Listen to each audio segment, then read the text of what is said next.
Welcome to the world of Dragon Ball, where people turn into powerful golden-haired warriors and where a dog is the king of Earth. I will be your host named Particle as we analyze every key story arc in the Dragon Ball, Dragon Ball Z, Dragon Ball GT and Dragon Ball Super anime adaptations. Before we begin, I'll give you a bit of background history about myself and the series that we are talking about, since this is my retrospective after all. My current preferences when it comes to the dubs includes the original Japanese dub with Kikuchi music and the current Funimation dubs from Kai onwards. Having said that, I do appreciate all versions of the franchise, as I find at least one good quality in all of them. Although I do say both the English dub and the Japanese dub terms, I will be using the original Japanese names in this series for the most part at least. So my first exposure to the franchise was actually with the Dragon Ball Z Funimation Texas dub around 12 to 13 years ago. And now in 2016 I'm producing my own Dragon Ball retrospective, so without further ado,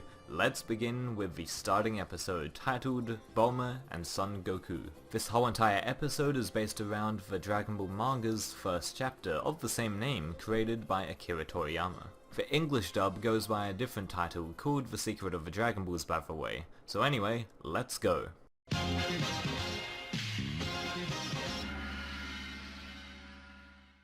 Just right off the bat, all of the Dragon Ball episodes start out with this great opening theme song and intro sequence. Seriously, the song Mystical Adventure will definitely get stuck in your head for a long time. So after the impressive opening animation, the anime greets us with aesthetically pleasing shots of the forest where the main character, Goku, resides. Then the episode cuts to Goku riding upon a huge wheel of wood, with the saw in his hand, as he leaps into the air. Honestly, this was the perfect way to introduce Goku, since the animators did a great job of making this world look as normal as possible, and then we see a monkey-human hybrid riding upon a wood wheel of all objects. It makes the audience realize how out of place and unordinary Goku really is in only a few short moments, which is very impressive indeed. The shots of the environment surrounding Goku makes us feel like there's a lot of undiscovered places that we will see throughout the course of the series, which is a great feeling to have. In the next few scenes we see Goku chopping up wood by, punching it, and dragging over a humongous sized fish to his small humble house. I enjoy this type of content in Dragon Ball, the scenes where you just see the characters doing everyday activities, as it leads to unexpected results and often well-placed humour.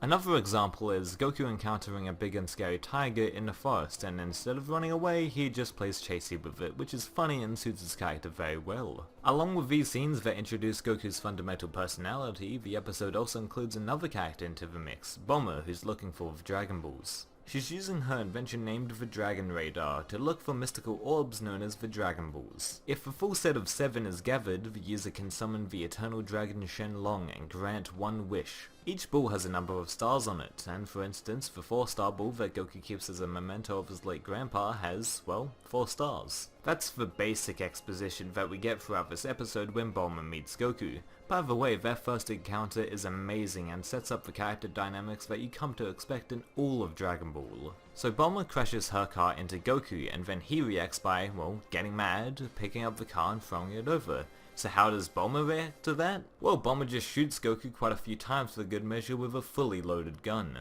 Geez, what a way to react, right? I wonder what she was thinking after shooting her gun a dozen times at a kid. Goku gets dozed aback by the gun's bullets, but it doesn't really affect him too much.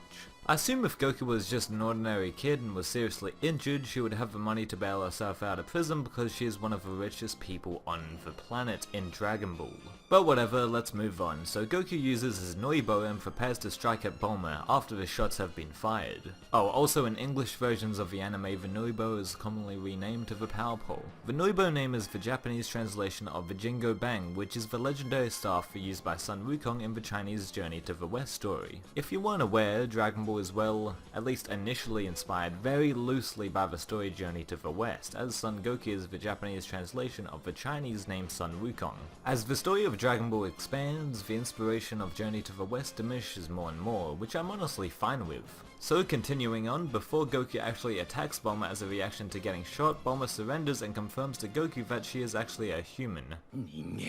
Bulma thinks Goku's tail is really an accessory, even though it's actually a part of his anatomy, while Goku is told that Bulma is actually a girl. The first proper conversation between Goku and Bulma is funny to listen to, and it provides further background information on both characters without sounding out of place or forced. which is a good thing. It's always enjoyable watching this scene because their personalities are extreme opposites. Goku is simple-minded and playful while Bulma is smart and more serious. After the introductions are over, they go off to Goku's house where the 4-star ball that Bulma is looking for is located. On the walk there, Goku points out that he thinks Bulma's weird because of her name, which unsurprisingly she doesn't like as well because it's a connection to bloomers. It's strange that she is embarrassed by her name, but Bulma is clearly written on her clothes.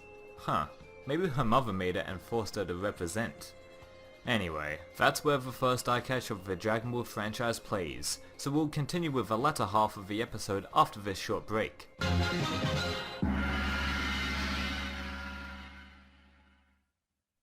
Subscribe to the Frozen Particle YouTube channel now and follow me on Twitter for constant updates about the channel and other news.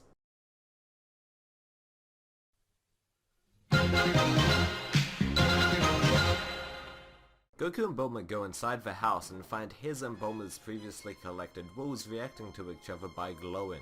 After Goku flat out refuses to let Bulma use or really even touch his 4-star ball, she tries a different tactic to get the ball off him, which doesn't really work out. Although not all hope is lost on Bulma, as Goku agrees to search for the Dragon Balls with her, in which the nearest one is in the west, referencing the aforementioned Chinese story Journey to the West. Meanwhile, the first villain is revealed to be Emperor Pilaf and his agents in the franchise, trying to locate each ball for world domination purposes. You know, the usual stuff. Due to Goku conveniently wrecking Bulma's car, she uses one of her capsules to make a motorcycle-type vehicle appear. It's so fitting for Toriyama to put capsules into his manga, because he adores vehicles and utilizing a variety of them in his comics, so the gang change up vehicles quite frequently in this initial arc. Bulma rushes ahead, and while taking a bathroom pit stop, she is suddenly snatched up by a dinosaur creature. Once again, the fact that Toriyama just shows that dinosaurs are in this world without two characters just talking about it is refreshing, and I appreciate that a lot.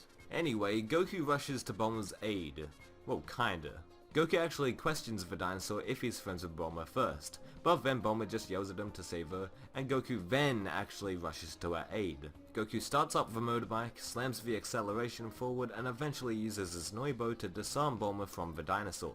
Goku proceeds to save Bulma, and not long after a flood of pee of hers streams down the mountainside, and they continue with the adventure. Closing thoughts on the first section of the Hunt for the Dragon Balls arc is quite positive, as this is a great introduction to these timeless characters. The interaction between Goku and Bulma is heightened compared to the manga, all due to Masako Nozawa and Hiromi Tsuru's respective enthusiastic performances. The landscapes so far and all of the backgrounds and backdrops are simple yet appealing to look at, and overall the anime follows the manga storyline smoothly. Well, so far at least. Later on, there's whole arcs that are created exclusively for the anime that were never in the manga, but we'll get to that in the future. See you later! What? Bulma and Goku meet a turtle? That talks no less? Hopefully their Dragon Balls are protected, and what is the maniacal Emperor Pilaf scheming now?